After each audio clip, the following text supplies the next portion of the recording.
Doon na kami. May site. Ay, na. Daming lamok. Trip.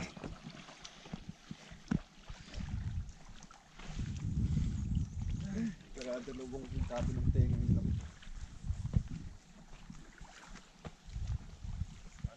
Kakarating lang namin. So, si Lunga ngayon nandun na. Sina-check niya yung isa pang site kung nasa okay. Doon siya. Yeah, so pinag-isipan pa namin kung dito kami mag-i-stay o kung lilipat kami sa ibang site.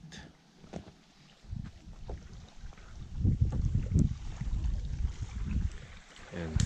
So